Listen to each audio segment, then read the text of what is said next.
Everyone, welcome to the Shinali Rathore classes. I hope you all are good. तो जैसे कि आपको पता है, हमने क्लास 12th का जो फर्स्ट बुक का जो हमारा फर्स्ट चैप्टर था वो हम फिनिश कर चुके हैं।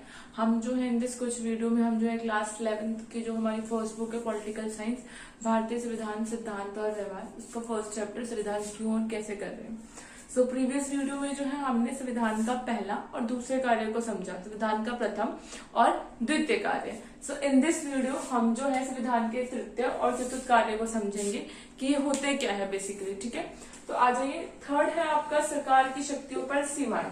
अब जैसे कि आपको पता है रूल्स भी आपको मिल चुके हैं, रूल्स बनाने वाला भी मिल चुका है। अब अगर आपको रूल्स बनाने वाला मिल चुका है तो ऐसा तो होगा नहीं कि जो रूल्स बनाया वो अपनी मर्जी से जो चाहे वो करेगा। उसकी जो शक्तियां हैं, उसको जैसे कोई शक्तियां दी गई है, उस पर कुछ लिमिटेशंस तो होगी ना। अब आपने अपने हॉस्टल्स वाली गर्ल्स में से किसी एक को हेड बनाया तो उस हेड के कुछ डिसीजंस तो होंगे ना। जस्ट लाइक जैसे उसकी कुछ शक्तियां जैसे उस पर ये होगी कि वो जो चीज और को कर रही है कहने के लिए वो खुद ना करे, लाइक दिस टाइप ऑफ। ठीक है, तो वैसे ही जो है संविधान जो है वो सरकार की शक्तियों पर कुछ सीमाएं लगाता है। बेसिकली आइए उसको एक बार चेकआउट कर लेते हैं। तो नागरिकों के तौर पर हमारे मौलिक अधिकारों को साफ कर दिया गया है। एज अ नागरिक हमारे जो संविधान है उसने हमें मौलिक अधिकार दिए हैं, कुछ ऐसे राइट्स जो मतलब मौलिक हैं, जो कंपल्सरी हैं। ठीक है, कुछ हमें मौलिक अधिकार दिए एज अ नागरिक सरकार द्वारा हमें दिए गए हैं। ठीक है, और ताकि किसी भी सरकार द्वारा किसी भी अधिकारों का हनन ना किया जा सके। ठीक है, ताकि सरकार जो है कभी भी किसी भी जो हमारे अधिकार है उनका हनन ना कर सके, इसलिए हमें संविधान द्वारा कुछ मौलिक अधिकार दिए गए हैं। तो मौलिक अधिकारों को राष्ट्रीय आपातकाल की परिस्थिति में ही सीमित किया जा सकता है। तो बेटा एक सिचुएशन होती है आपातकाल की, जब ये आपातकाल की सिचुएशंस लगेगी तभी हमारे मौलिक अधिकार रोके जाएंगे या स्टॉप कर दिए जाएंगे कुछ टाइम के लिए। अदरवाइज सिचुएशन कुछ भी हो, आपके मौलिक अधिकारों का हनन कोई नहीं कर सकता, जो कि 6 होते हैं। नेक्स्ट जो हमारा चैप्टर है वो इसी पे डिपेंड है। ओके, मौलिक अधिकार का संविधान उन दशाओं का भी उल्लेख करता है जिनमें इन अधिकारों को पुनः लिया जा सकता है। और जैसे कोई सिचुएशन ऐसी है जब ये अधिकार रोक लिए गए हैं तो संविधान जो है आपको उन सिचुएशंस को भी एक्सप्लेन करेगा जिसमें इस अधिकारों को आप पुनः वापस ले सकते हैं। ओके, तो अब यहाँ पे संविधान का तीसरा कार्य ये कहता है कि संविधान का तीसरा कार्य ये है कि वह सरकार द्वारा अपने नागरिकों पर लागू किए जाने वाले कानूनों की कोई सीमा निश्चित करे। कि संविधान का तीसरा कार्य क्या है बच्चे? संविधान का तीसरा कार्य ये है कि संविधान का तीसरा कार्य ये है कि वह सरकार द्वारा अपने नागरिकों पर, कि सरकार अपने नागरिकों पर लागू किए जाने वाले कानूनों की कोई सीमा निश्चित करे। ठीक है, कि जो सरकार है वो अपने नागरिकों पर जो कानून लागू कर रही है, ठीक है, नागरिकों पर लागू किए जाने वाले कानून की कोई सीमा निश्चित करे। ये सीमा इस रूप से मौलिक होती है कि सरकार भी कभी उसका उल्लंघन नहीं कर सकती। तो ये जो कानून जो है इसकी सीमा इस रूप से निर्धारित होगी कि सरकार भी उनका उल्लंघन नहीं कर सकती। बेसिकली वो चीजें सरकार को भी माननी पड़ेगी। तो ये था आपका संविधान का तीसरा कार्य। अब हम डिस्कस करते हैं संविधान का चौथा कार्य। तो समाज की आकांक्षाएं और लक्ष्य।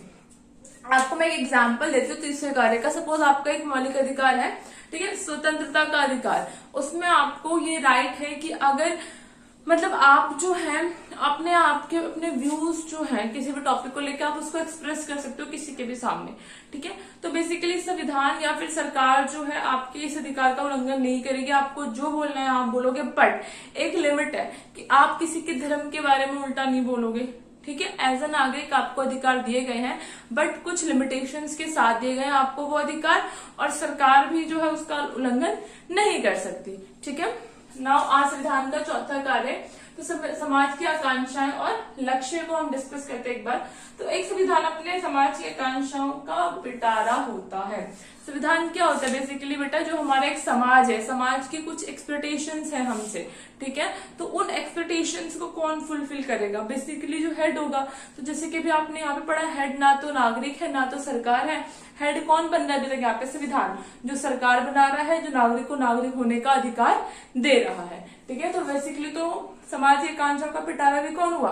संविधान। ठीक है, तो संविधान एक संविधान अपने समाज के आकांक्षाओं का पिटारा होता है। बिकॉज अगर समाज में किसी को कुछ काम करना है, लाइसेंस चाहिए गाड़ी चलाने के लिए, तो लाइसेंस रिव्यू करने वाला, लाइसेंस एक्सेप्ट करने वाला, ये सब कहाँ से आएगा?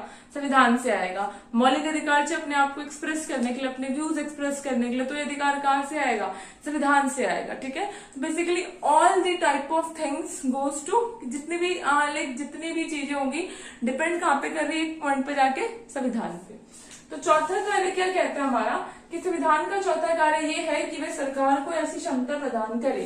चौथा कार्य ये है बेटा कि वो संविधान जो है वो सरकार को एक ऐसी एबिलिटी दे, एक ऐसी क्षमता प्रदान करे जिससे कि वह जनता की आकांक्षाओं को पूरा कर सके।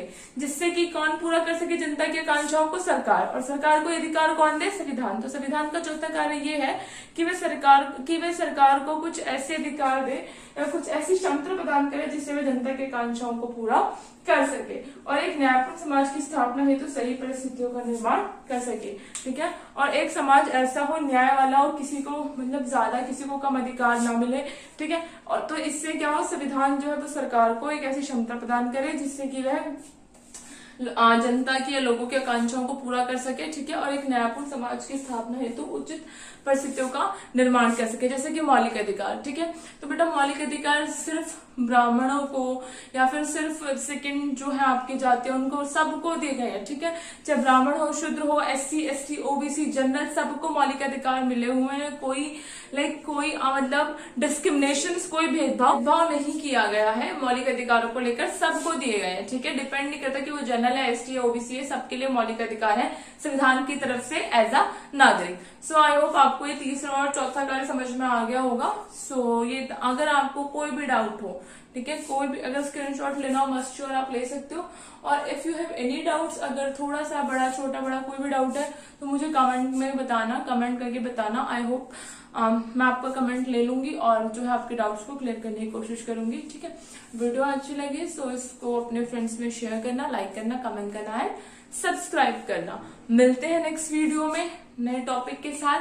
तब तक के लिए bye bye, take care, stay home, stay safe.